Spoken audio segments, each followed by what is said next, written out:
This is a difficult question to ask. Mm. Do you remember the last time you spoke to him? Yeah. Can you Yeah. recall what was said? Or is it too difficult? We were, Becky, myself and the girls were away. We'd gone on a couple of days break down to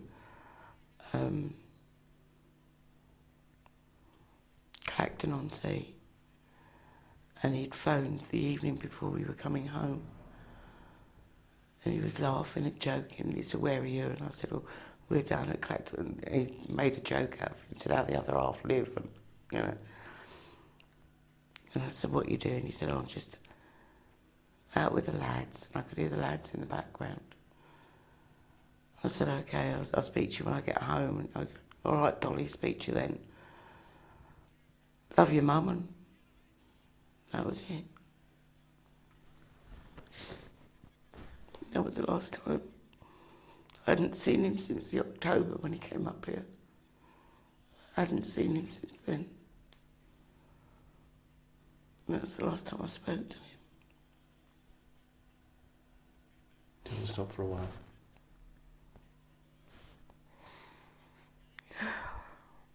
That's okay. Just remember, you're in charge here, not me. So Yeah, that's okay.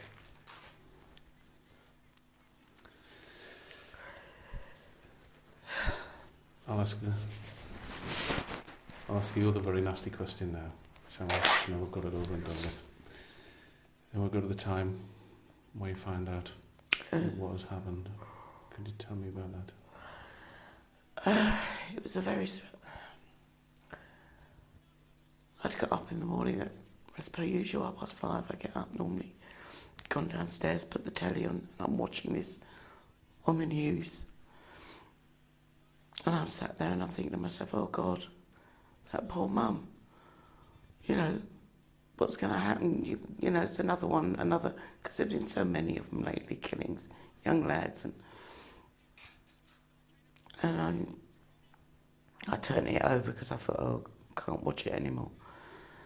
And then I don't know, I had a really bad day. We were getting ready for a birthday party. One of the neighbours was having a birthday party for a little girl. And I said to Becky all day, I don't feel well, and I'm not a sicky person, I'm quite healthy. So she said, okay, and we got sorted, we went to the birthday party. And I said to Becky, oh, I'll be back in a minute, and I've got up and I've gone in. And I've come back out, and she said, what's the matter? And I said, oh, I've just been quite sick. She said, well, and we were all out, where we live, we got sort of like a big car park in front of our houses. So we were all out there, the neighbours and their children. And they all said, well, it sounded like you to be sick. You're not normally like that. I said, no. Anyway, we've got doing the party for the little girl. And we're all sat there, we're all having a laugh. And the police cars pulled into the estate. And of course, we've all jokingly, oh, some poor bugger's got it. You know, they're coming to get some. Then they've walked across to us. And they've gone to my next door neighbour. And we said, she's not there. She's gone out. And they said, okay. And they came across and they said, we're looking for Mrs. Brown. So of course my daughter said, oh God, Mum, what have you been doing? Of course I laughed and said, don't be daft. It's probably TV licence or something stupid. And they said, can we go in? So we've gone in and that's when they told us. I don't really remember. I know I didn't cry. I don't know what I did. The next thing I remember, I was sat out the back having a cigarette and talking to Tonya on the phone in Newcastle. But I don't know what happened within. I can remember hearing my daughter screaming. One of our friends coming in asking what's the problem.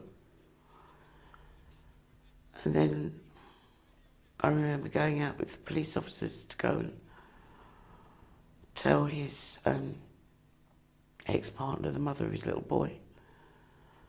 And I just happened to glance around and I could just see all the neighbours stood there crying, and it was just so unreal. so unreal. And then it dawned on me that that's what I was watching that morning. It just clicked that I'm sat there in the morning watching this poor soul, and it was my son. It's...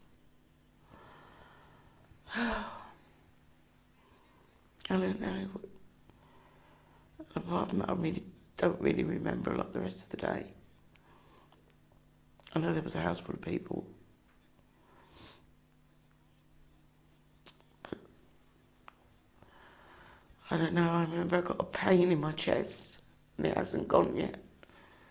It's still there.